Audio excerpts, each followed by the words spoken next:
Hello, I'm Dr. Michael Baston, president of Cuyahoga Community College. I'm excited on this inaugural broadcast here in our Center for Entrepreneurs right at the corporate college, and we have an extraordinary guest today, the mayor of Cleveland, Justin Bibb. We're so happy to have you with us today, Thank you. Mayor Bibb. I'm excited about the good work that you're doing and how you are helping us to think about economic development. Absolutely. Good to be with you, President. Well, it's certainly good to have you. Tell us a little bit about your vision.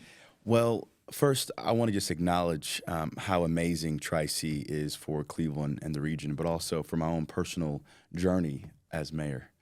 When you talk about Tri-C being the place where futures begins, it really is true. My father, my late father, Donald Bibb, when he was honorably discharged from the Navy, he got his start going to both the Fire Academy and the Police Academy right here at Cuyahoga Community College. When I was in the second grade, I remember my mom coming home after I left for school telling me that she was quitting her job being a nurse's aide at Metro Health to go back to Tri-C to get her associates. Then she got her BA at Ursuline in social work, then her master's at Cleveland State in social work. But for my parents, although they were divorced, but for them making that decision to get their start at Tri-C, I don't think I'd be here today before you as mayor of the great city of Cleveland, Ohio. So this institution, in my opinion, is at the cornerstone and is the bedrock of how we think about hope, how we think about opportunity, and how we think about the future of making sure that everybody in our city has a job and the skills they need to compete in today's global economy. You know, you've been very focused on trying to make sure that economic opportunities abound in the city. Mm-hmm. Can you talk a little bit about your vision? Where do you see us going and how are we going to get there? Well, as the old saying goes, before you know where you're going, you have to know where you've been. And many folks don't realize that at one point, Cleveland was considered the Silicon Valley of the country. When John D. Rockefeller started Standard Oil right here in Cleveland, Ohio, the world's first billionaire who's buried right here at Lakeview Cemetery. And so we helped lead America's first industrial revolution. And that has created a very storied legacy for Cleveland as a legacy American city.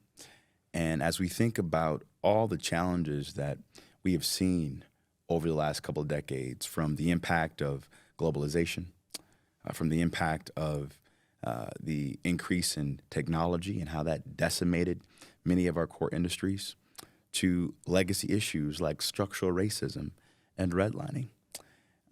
But despite those headwinds, I believe as we think about Cleveland's economic future, we are well positioned. And I want to give you a couple of reasons why. Number one, we take care of the sickest people in the world right here in Cleveland, Ohio. Absolutely. From the Cleveland Clinic to university hospitals to Metro Health. You know, our healthcare institutions are premier and compete on a global stage. I'm excited to see what the clinic is doing, especially with now housing the first non-Defense Department quantum computer right here in Cleveland, Ohio with IBM. Excited to see the innovations that UH continues to do in cancer research, and really excited to see Dr. Steed's leadership take place at Metro Health with the work she's doing around equity and ensuring that all of our residents and all of our patients in Cleveland and throughout the Cuyahoga County have access to the health care that they deserve. But then secondly, we are also a tech city. We are growing our strength as a tech hub. We have thousands of workers here in the tech industry, thousands of companies that are continuing to scale in terms of technology innovation. And we have a strong bench of tech talent right here in Cleveland and across Northeast Ohio. The other thing I would say is we are leading the country in terms of advancing the green economy. We are a city that sits on 20% of the world's fresh water. So truly a green city on a blue lake. And the work we're leading to make sure we truly become a globally competitive two-waterfront city will help us achieve that vision. But as we make this transition to decarbonize every part of our economy, we're also focused on making sure that the benefits of this green economy are broad-based. That's why we spent $10 million of American Rescue Plan funds to make sure that Black and brown folks are getting trained to weatherize homes, to lay broadband and fiber, and to make sure that we are investing in urban farming, like the great Riddell Farms that's in the southeast side of Cleveland on Kinsman Road. And so all those things, I think, are going to position Cleveland well, not just for the present, but for the next chapter of America's economy.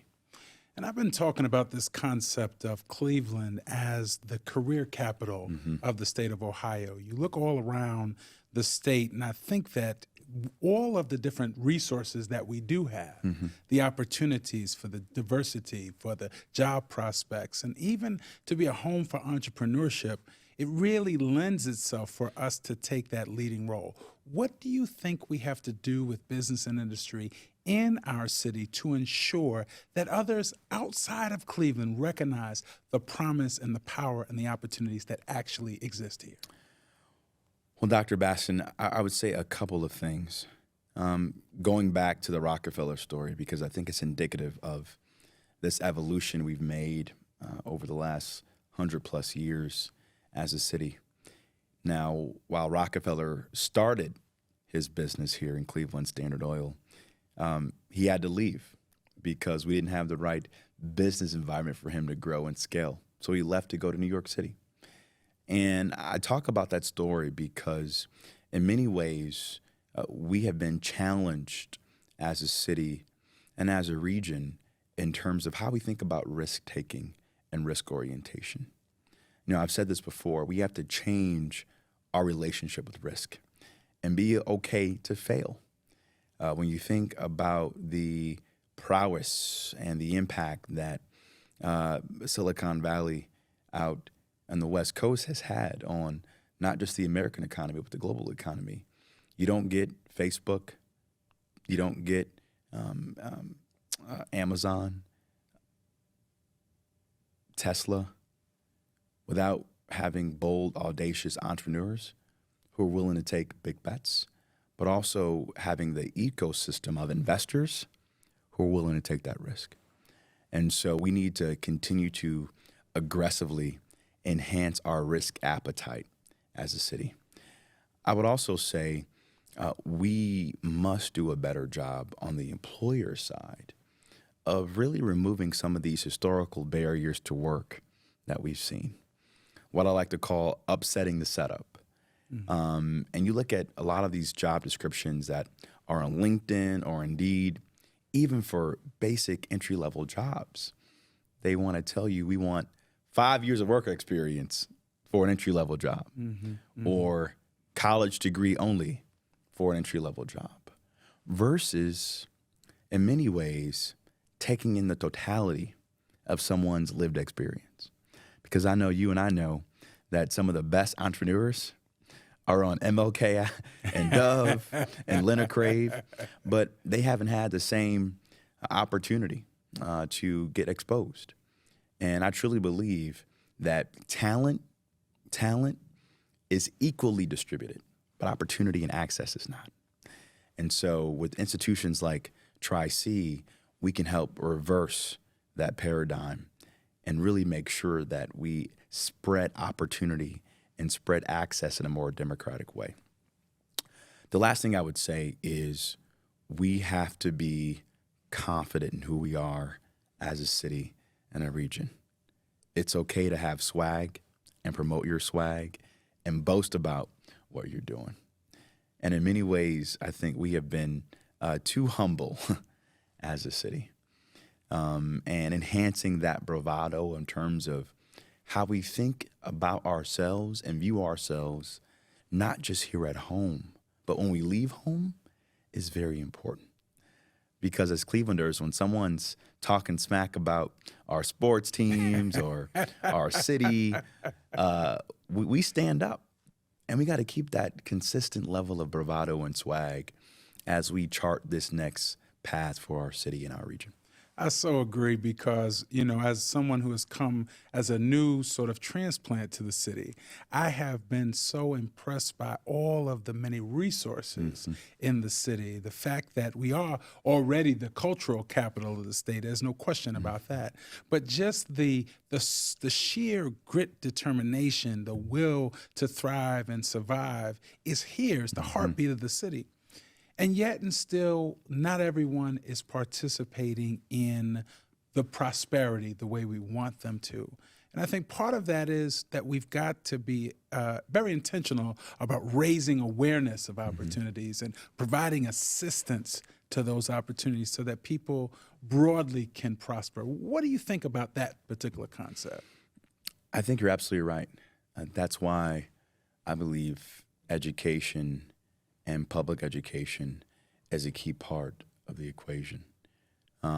As one of the only mayors in the state and one of the only in the country that has direct purview to support our local public school district, I'm so keen on making sure that we continue the progress we've made over the last decade, but accelerate the pace of change inside our public school district to make sure that every child has the skills they need.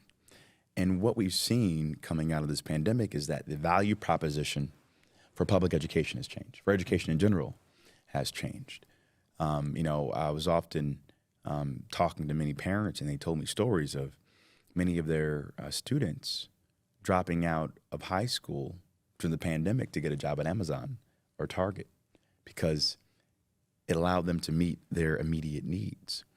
And so CMSD, Tri-C, Cleveland State, John Carroll, all of our local educational institutions have to think differently about how we compete and retain our students to be a part of the global economy. And it's my vision to make sure that every child has a plan when they graduate, from a job, whether it be at the Cleveland Clinic or Metro Health or Sherwin-Williams, or starting a company, because we need to have more job creators, not just employees in our local economy, or a path to public service, whether it's coming to join the ranks of City Hall or joining the armed services, whether it's the military, Air Force, Navy, et cetera. And so we have to change the conversation about what opportunity can look like when you leave high school and expose young people. Not just in high school. We got to start in elementary school now. Absolutely. Because our children are being exposed to these things early because of the advent of social media. I read these articles about elementary school students now becoming millionaires because of TikTok. Who would have thought? That's what we're competing with. And so we all have to recognize the role we play to really have some real urgency about how we build authentic systems to meet the demands of our current workforce. And when you think about the young people and what they can do, that level of creativity, we see this really emerging in this new gig workforce.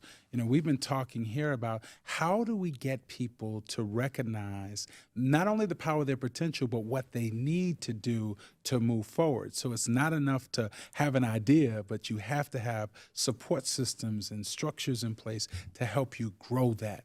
What do you think about the efforts to really build on the entrepreneurial spirit, particularly of young people, which is really growing in America today?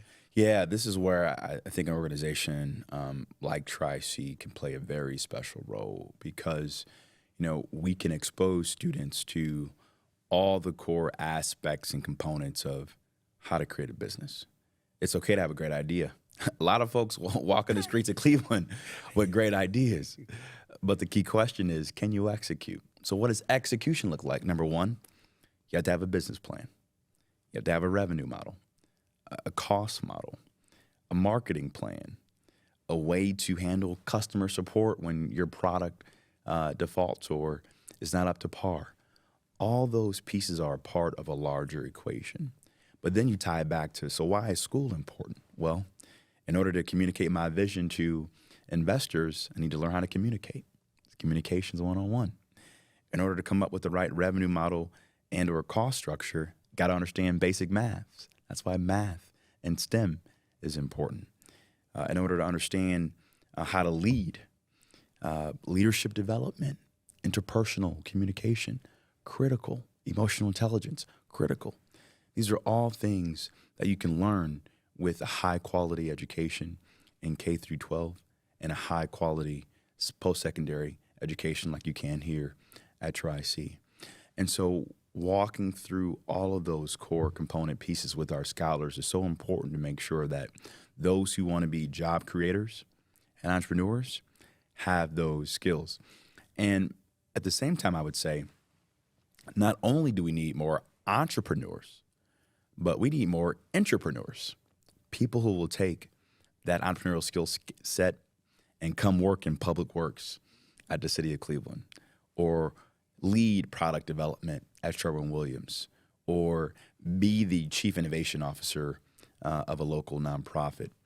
And by exposing children to what opportunities exist, we give them a tangible plan and a tangible pathway to succeed.